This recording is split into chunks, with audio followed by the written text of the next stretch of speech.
Welcome back to the Harry Thomas Show Week in Review. Today is Saturday, February 5th, 2005.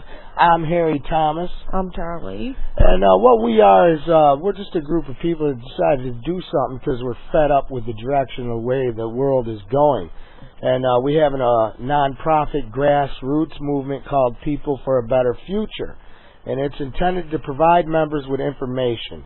We're nonpartisan, anti-war, and anti-lie. And the purpose of our website, pfabf.org, is to expose deceptions by governments and the media used to trick people into wars and global government. Regular website updates and weekly newsletter are just a couple of the benefits enjoyed by members. You can sign up for our newsletter today at newsletter@pfabf.org and get a free DVD. And at the link on our site, and you're eligible for weekly giveaways, there's a link on our site that has a list of all the movies we have available to our members. And we are opposed to the Project for a New American Century, and if you don't know anything about it, get informed. Get a link on our site, and there's a link to our site on that. Yep, and the link to the Harry Thomas Show, what you're listening to now, is harrythomas.nvfreeservers.com, and that site is now solely dedicated to the Harry Thomas Show, just people sitting around talking and giving Yeah, their but we really want people to go to pfabf.org and tell your friends, because we put all the information that was on the old site on the new one. We have nice stuff going on, and we have a new section called Special Reports. So go there. There's lots of stuff to look at, do, and read.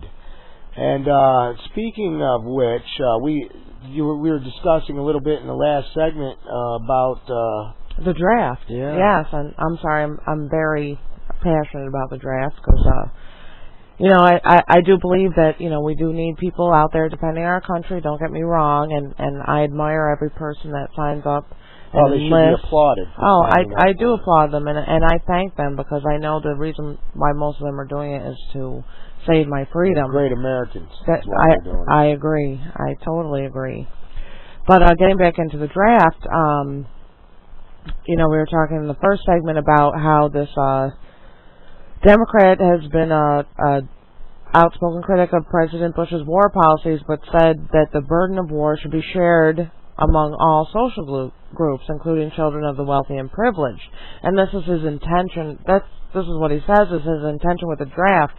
But yet we all know that the affluent always have the means to gain medical deferment or serve soft, safe positions like George Bush, who served stateside in the National Guard, and Vice President Cheney, who avoided service completely in Vietnam by obtaining a deferment.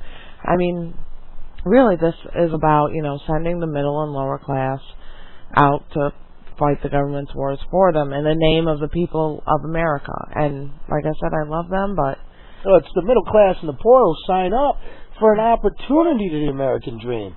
Mm-hmm. And it's the fact that people still believe in the American dream is what keeps the volunteer army going. But the volunteer army is not going to be able to support the madness that the administration wants. And the wars. They're already talking about going in Iran. I was surprised the president didn't even talk about it in his speech.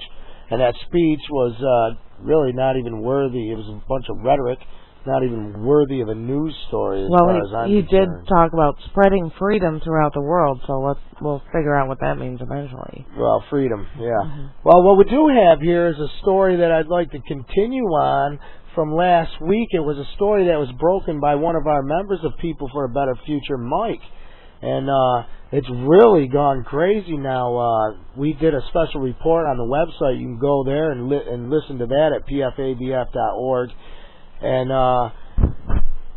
Ward Churchill, where do I start with this? Bill Riley has started this fiasco. What's happening here is this guy has said some controversial things about 9/11. Very controversial. And people are upset about what he said. But let's not perpetrate this fraud anymore. They're not upset about what he said. They're worried about what he's going to say if he were to speak at Hamilton College, right here locally, by the way, in central New York.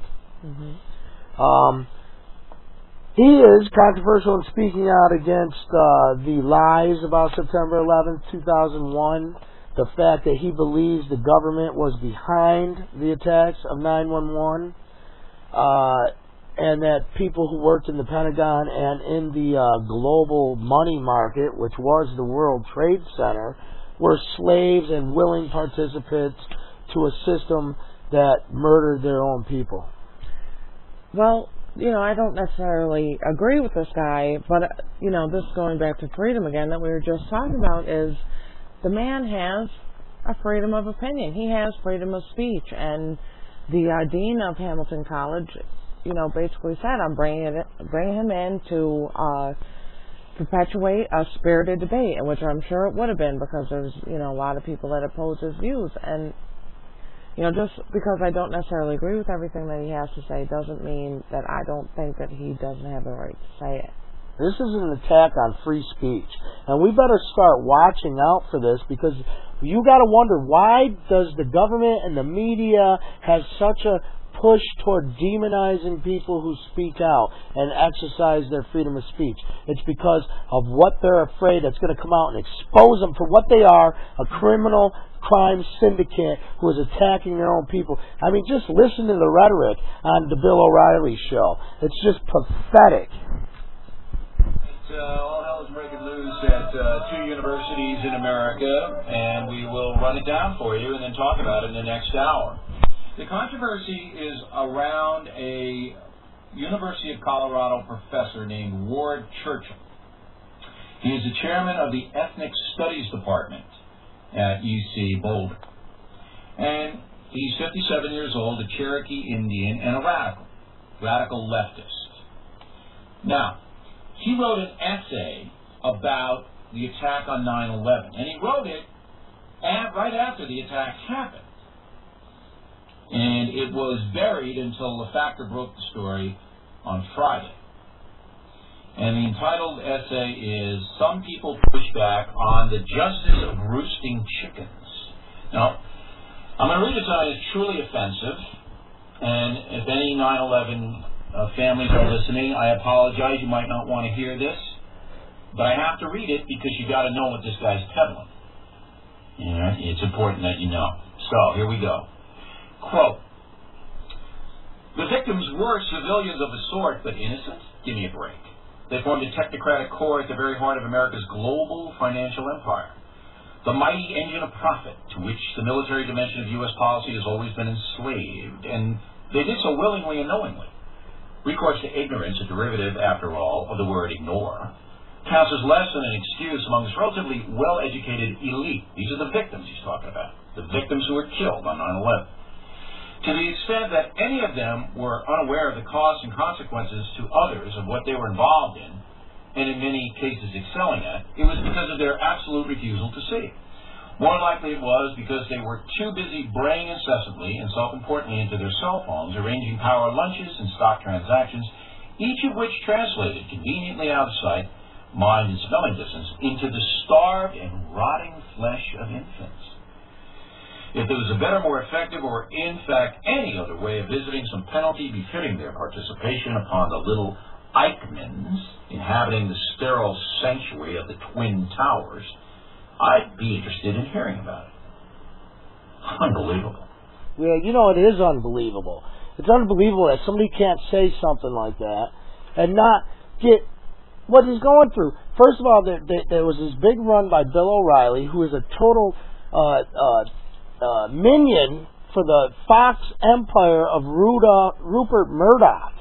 And if you don't know anything about that Fox News spin zone with Bill O'Reilly, watch a movie called Outfoxed and see what you think.